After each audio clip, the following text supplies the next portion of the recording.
Gold trusted gold buyers మీరు తాకట్టు పెట్టిన బంగారాన్ని విడిపించి ఈ రోజు ఉన్న మార్కెట్ ధరకు కొనబడును.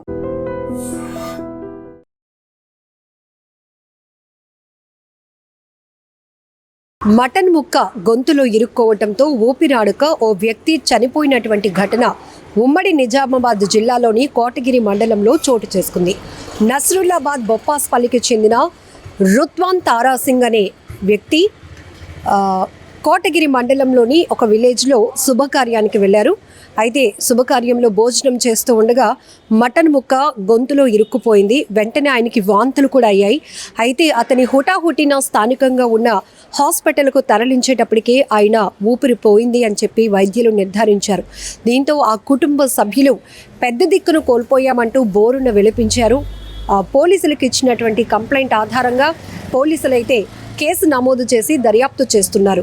మృతుడు రుత్వాన్ తారాసింగ్కి 2 భార్యలు, 2 అమ్మాయిలు, ఒక అబ్బాయి కూడా ఉన్నట్టు తెలుస్తోంది.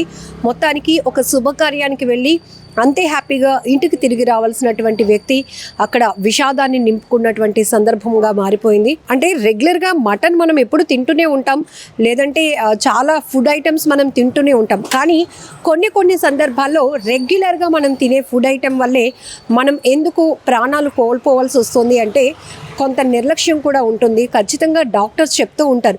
మనం ఎవరైనా ఇలాంటి సజెషన్స్ ఇస్తున్నప్పుడు ఇన్నాళ్ళు తింటున్నాం, ఎప్పుడూ లేనిది ఇప్పుడు ఇలా జరుగుతుందా, మరీ విచిత్రంగా చెప్తూ ఉంటారు అని కొంతమంది ఊరికే తీసి పడేస్తూ ఉంటారు. పిల్లలు కూడా మీరు అబ్జర్వ్ చేస్తే గుడ్డు తిని ఊపిరి ఆడక అని మనం చూస్తూ ఉంటాం. పిల్లలు ప్రాణాలు కోల్పోవటం కానీ, లేకపోతే నూడిల్స్ తిని అప్పటికప్పుడే అస్వస్థతకు గురయ్యి లేకపోతే తీవ్రమైన వాంతులు వచ్చి పసిపిల్లలు చనిపోతున్నారు అని ఇలాంటి కొన్ని విన్నప్పుడు అబ్జర్వ్ చేయాల్సింది ఒకటే. ఇక్కడ ఇతను రెగ్యులర్గా మటన్ ఇన్ని సంవత్సరాలు కాబట్టి ఆయనకి రెగ్యులర్గా మటన్ తినే ఉంటారు. కాకపోతే ఇక్కడ ఏంటంటే తినేటప్పుడు మాట్లాడకూడదు అనేది డాక్టర్స్ చాలా పర్ఫెక్ట్గా చెప్తూ ఉంటారు. ఇది పర్ఫెక్ట్గా మీరు అందరూ స్ట్రిక్ట్గా చెప్తారు, పర్ఫెక్ట్గా ఫాలో అవ్వమని. ఎందుకంటే మనం తినేటప్పుడు ఒకవేళ మాట్లాడినా ఆ ఫుడ్ ఏదైతే మనం ఈ గొంతులోకి వెళ్ళినప్పుడు మోతాదుకు మించి ఉన్నప్పుడు కూడా అడ్డుగా ఇరుక్కుపోతుంది. కాబట్టి దాన్ని తీసే టైంలో మనం ఇమీడియట్గా దాన్ని బయటకు తీసే సందర్భం కూడా ఉండదు.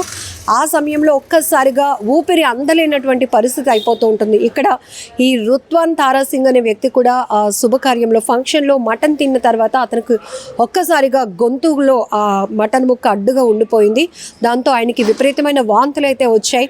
ఇమీడియట్గా హాస్పిటల్కి తరలిస్తే తను బ్రతుకుతారు అని అందరూ అనుకున్నారు. కానీ ఇంతలోనే ఆయన ఊపిరాడక ప్రాణాలు పోగొట్టుకోవటం అనేది చాలా బాధాకరమైన విషయం. ఇక్కడ మొత్తం ఒక కుటుంబం పెద్ద దిక్కును కోల్పోయినటువంటి పరిస్థితి కూడా ఉంది. సో ఇలాంటి చిన్న నిర్లక్ష్యాలు కూడా మనం రెగ్యులర్గా చూస్తూనే ఉంటాం. చిన్న పొరపాట్లు ప్రాణాల మీదకు తెస్తాయి అంటే ఈ ఘటన కూడా ఒక ఉదాహరణగా చెప్పొచ్చు. సో ఒక్కసారిగా ఈ ఘటనతో ఆ ఫంక్షన్ హాల్లో మొత్తం కూడా తీవ్రమైనటువంటి విషాదం నెలకొందని చెప్పొచ్చు. అప్పటి వరకు ఆ కోటగిరి మండలంలో విలేజ్లో జరుగుతున్నటువంటి ఆ శుభకార్యం కాస్త ఒక వ్యక్తి ఇలా తీవ్రమైనటువంటి అంటే ఫుడ్ తిని తర్వాత మటన్ తినడం వల్ల ఒక వ్యక్తి ప్రాణాలు కోల్పోయాడు అంటే ఒక్కసారిగా అందరూ షాక్ అయిపోయారు. కుటుంబ సభ్యులైతే మాత్రం బోరున విలిపిస్తున్నారు. ఎందుకంటే తమ తండ్రిని కోల్పోయామంటూ 2 ఆడపిల్లలు, ఆ అబ్బాయి కూడా ఏడుస్తూ ఉంటే ఆ 2 భార్యలు ఆయనకి 2 కూడా పెద్ద దిక్కును కోల్పోయాం. ఇప్పుడు ఈ పిల్లల పరిస్థితి, మా పరిస్థితి ఏంటి అనేటటువంటి రోదన ప్రతి ఒక్కరిని కలిచివేస్తోంది. ఏదేమైనా కూడా ఈ ఘటన చాలా బాధాకరం అని చెప్పాలి. ప్రమాదాల్లో ప్రాణాలు పోగొట్టుకోవటం అనేది మనం తరచుగా చూస్తూ ఉంటాం. కానీ అనుకోకుండా జరిగినటువంటి ఇలాంటివి ఎవ్వరూ ఊహించి కూడా ఉండం. ఎందుకంటే వినటానికి కూడా కాస్త విచిత్రంగా అనిపిస్తూ ఉంటుంది. కొంచెం నెమ్మదిగా తినరా అని పెద్దవాళ్ళు ఎందుకు అంటూ ఉంటారు అంటే మనం తిన్నప్పుడు ఏదైనా మాట్లాడినా లేకపోతే పొలబారినట్టు వస్తుంది కాబట్టి ఆ టైంలో మనకి ముక్కులో నుంచి కాస్త ఇబ్బందిగా వాతావరణం ఉంటుంది, వాంతులు అవుతూ ఉంటాయి. కొంతమందికి ఫుడ్ డైజెస్ట్ కాని పరిస్థితి ఉంటుంది. కాబట్టి ఆహారం తీసుకునేటప్పుడు కూడా మనం ఎంత జాగ్రత్తగా ఉండాలి అనేది ఇలాంటి దురదృష్టకరమైన ఘటనలు చూసినప్పుడు మనకి అనిపిస్తూ ఉంటుంది. ఇక్కడ కూడా ఒక ఫంక్షన్లో తిన్నటువంటి మటన్ ముక్క ఒక వ్యక్తి ప్రాణాలను తీసేసింది అంటే ఏం చెప్పాలో కూడా అర్థం కావటం లేదు. కానీ ఒక కుటుంబం అయితే పెద్ద దిక్కును కోల్పోవటం చాలా బాధాకరమైన విషయం.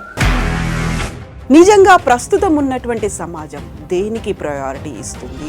ఆర్థిక సంబంధాల చుట్టూ మాత్రమే తిరుగుతోంది. మళ్ళీ ఎన్నికలంగానే చాలా విరక్తి కలుగుతున్నాం. మంచి అనిపిస్తుంది కదా, లేడీస్ కూడా ఛాలెంజింగ్ జాబ్స్ చేసినప్పుడు చాలా బాగుంటది. ట్రాఫిక్ అసిస్టెంట్స్ గా నియమించిన ట్రాన్స్జెండర్స్ అందరితో సాల్యూట్ చేయించుకుంటున్నారు. ఫుడ్ డెలివరీ ఇవ్వటానికి వెళ్ళినటువంటి డెలివరీ బాయ్ అనిల్ పై కళ్ళ ముందు